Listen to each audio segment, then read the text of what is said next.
friends, welcome to Secret of Samil. இன்னைக்கு நம்மளோட சேனல்ல நாம பார்க்க போறது ஒரு சூப்பரான ஜூசியான ஒரு பனானா பிரெட் டோஸ்ட் தான் நம்ம பார்க்க போறோம். இந்த ஈஸியான டோஸ்ட்டுக்கு வந்துட்டு என்னென்ன வேணும் அப்படின்னு நம்ம ஃபர்ஸ்ட் பார்த்தலாம். இதுக்கு வந்துட்டு ஒரு 3 ஸ்லைஸ் நான் பிரெட் எடுத்து வச்சிருக்கிறேன். Milk bread.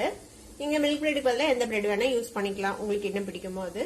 ஒரே ஒரு வாழைப்பழத்தை இந்த மாதிரி ஸ்லைஸ் பண்ணி வச்சிருக்கிறேன். சின்ன சின்னதா இந்த மாதிரி சன்னமா ஸ்லைஸ் பண்ணி வச்சுக்கோங்க.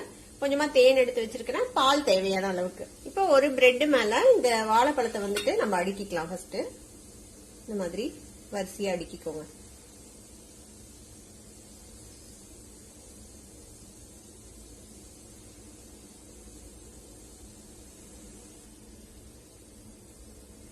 இப்ப இந்த மாதிரி ஒரு பிரெட் ஸ்லைஸ் மேல இந்த மாதிரி வாழைப்பழத்தை அடுக்கியாச்சு. இதுக்கு மேல வந்துட்டு நீங்க சுகர் போடலாம், இல்ல நாட்டு சக்கரை போடலாம், இல்ல ஹனி போடலாம். நான் கொஞ்சமா ஹனி சேர்த்திக்கிறேன் இதுக்கு மேல.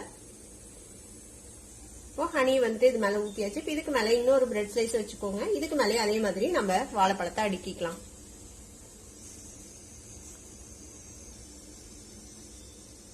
மீதி இருக்கிற பழம் புள்ளியும் இது மேல அடுக்கிடலாம்.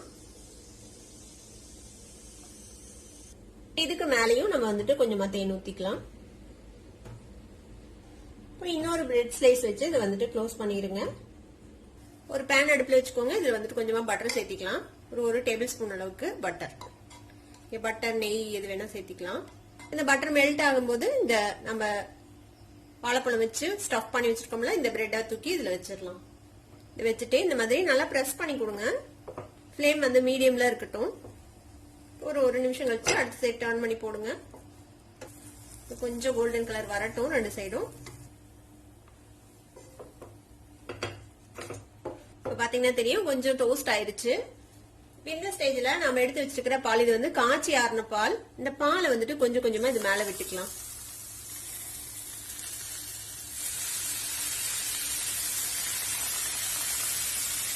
பால் ஃபுல்லும் அப்சர்வ் ஆக வரைக்கும் வெயிட் பண்ணுங்க.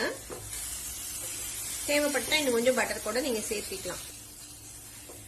ஒரு சைடு அப்சர்வ் ஆனதும் திருப்பி போட்டு அடுத்த சைடும் நம்ம வந்துட்டு பால் ஊத்திக்கலாம். இதுக்கு மேல திரும்பவும் பால் விட்டுக்கோங்க கொஞ்சம்.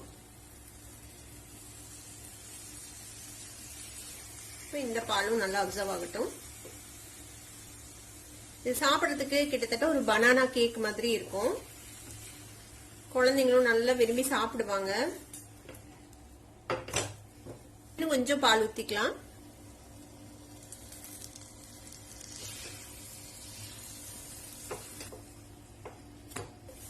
நம்ம விட்ட பால் ஃபுல்லுமே அப்சர்வ் ஆயிடுச்சு. பாருங்க நல்லா கிறிஸ்பியா மேல வந்துட்டு டோஸ்டும் ஆயிடுச்சு. நல்லா செம்ம சாஃப்டா மேல வந்துட்டு கொஞ்சம் கிறிஸ்பியா சூப்பரா இருக்கும் சாப்பிடறதுக்கு. கிட்டத்தட்ட ஒரு கேக் மாதிரி, பனானா கேக் மாதிரி. ஒரு அரை டம்ளர் அளவுக்கு இதுல பால் விட்டுருப்பேன். இப்ப இதை அழுங்காம எடுத்துடலாம். நம்ம எடுத்து இந்த மாதிரி ஒரு பிளேட்ல வச்சு சர்வ் பண்ண வேண்டியதான். பாருங்க சூப்பரா மேல வந்துட்டு நல்லா கிறிஸ்பியா, உள்ள வந்துட்டு ஜூசியான ஒரு பனானா பிரெட் டோஸ்ட் ரெடி ஆயிடுச்சு. இதுக்கு மேல வந்துட்டு நீங்க வந்து ஹனி drizzle பண்ணி சர்வ் பண்ணலாம்.